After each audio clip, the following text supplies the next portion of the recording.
मेरे चैनल जियो की महिमा मंडन को सब्सक्राइब करें और प्ले बटन दबा दें।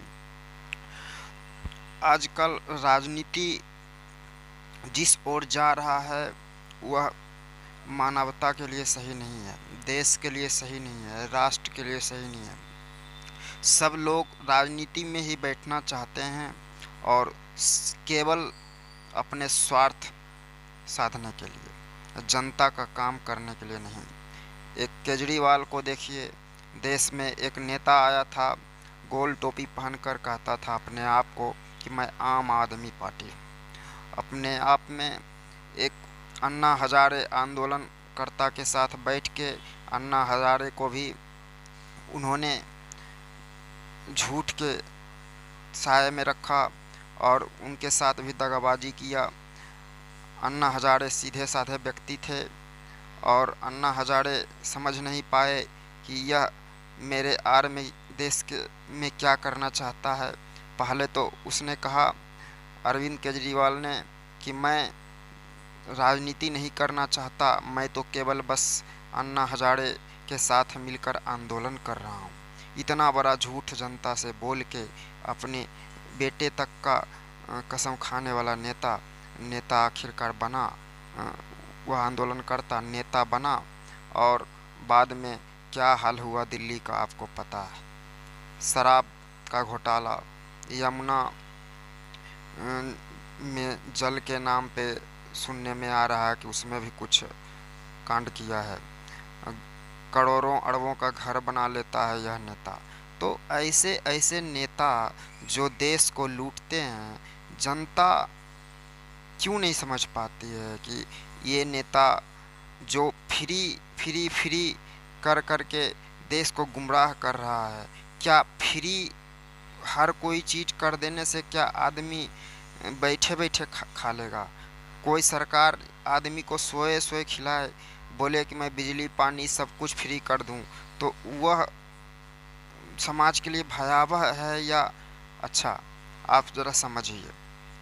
ये सोचने वाली बात है कि सरकार का दायित्व तो महंगाई कम करना होता है, बेरोजगारी कम करना होता है, मतलब जन समुदाय को रोड, बिजली, पानी और सामाजिक सुरक्षा प्रदान करना होता है। तो क्या हम फ्री कर देंगे तो क्या जनता मेरे को वोट देने लगेगी?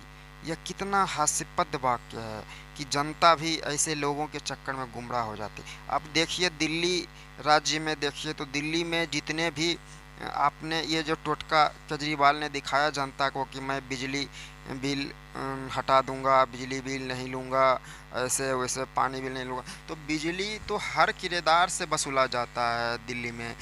वह फ्री किसको मिलता है? यदि जो मकान मालिक को मिलता है तो मकान मालिक तो अरबों खरबों का मकान बना करके लाख 2 लाख किराया कमा रहा है। तो रहने वाले को फ्री जब मिल ही नहीं रहा, हर मकान मालिक जब बिजली बिल ले ही रहा है, तो यह ढोंग क्यों केजरीवाल ने किया? तो सॉरी, तो ममता बनर्जी को देख लीजिए। ममता बनर्जी कहती हैं कि हम प्रधानमंत्री बनेंगे, मैं देश की सेवा करूंगी, मैं एकजुटता लाऊंगी। तो ममता बनर्जी क्या प्रधानमंत्री बनने लायक हैं? उनसे बंगाल संभल नहीं रहा है, बंगाल में आए दिन दंगा फसाद होते रहता है। तो क्या ममता बनर्जी का छवि देश के लिए सही है? या लालू यादव चारा घोटाले के मामले में, अन्य कई घोटाले के मामले में अंदर हैं, उनकी छवि तो पहले ही जनता के समक्ष बहुत ही खराब है। एक वैसी पार्टी अखिलेश यादव, जिनके शासनकाल में अतीक अहमद, मुख्तार अंसारी जैसे गुंडे मवाली पैदा होते हैं और सह दिया जाता था। तो क्या ऐसे लोग देश के चरित्र को बदलेंगे? तो नहीं। तो जनता सब समझती है। अब जनता पहले के अपेक्षा बहुत ही ज़्यादा समझदार हो गई है। अब नरेंद्र दामोदर दास मोदी, वह व्यक्ति जो राष्ट्रवाद के लिए बहुत पहले से ही शंखनाद कर चुका है कि मैं देश को सुधारूंगा, भ्रष्टाचार हटाऊंगा, और वह कर भी रहा है। देश के लिए नरेंद्र मोदी ने क्या नहीं किया? अपराधी को ख़त्म करने के लिए उसके आर्थिक पे चोट मारा, नोटबंदी करवाया कि आतंकवाद ख़त्म हो। और सही बात, आतंकवाद ख़त्म हो गया, कमज़ोर हुआ है, मतलब कि ये नोटबंदी कराने से। पाकिस्तान का क्या हाल है आप देख रहे हैं। पाकिस्तान में हिंदुस्तान का ही करेंसी कांग्रेस के समय छपता था, और किस तरह से यहाँ से वहाँ प्रदान होता था रुपया भारत का। तो देखने वाली बात है कि कौन सी सरकार क्या कर रही थी इतने सालों से, कौन सी सरकार वर्तमान में है क्या कर रही है। तो अब वर्तमान में फोर्स कितना मजबूत हो रहा है, पूरे विश्व में सबसे ज़्यादा मजबूत अंडर 3 मामले में इंडिया का फोर्स है। तो ये लोग फोर्स को भी गाली देंगे, कभी अडानी को देंगे, कोई मुद्दा नहीं मिलेगा तो बस किसी को टारगेट कर दो। तो यही टारगेट करने के चक्कर में राहुल बाबा जो हैं वह मतलब मानहानि केस में 2 साल का सज़ा हुआ, 8 साल के लिए उनकी राजनीति बंद हो गई।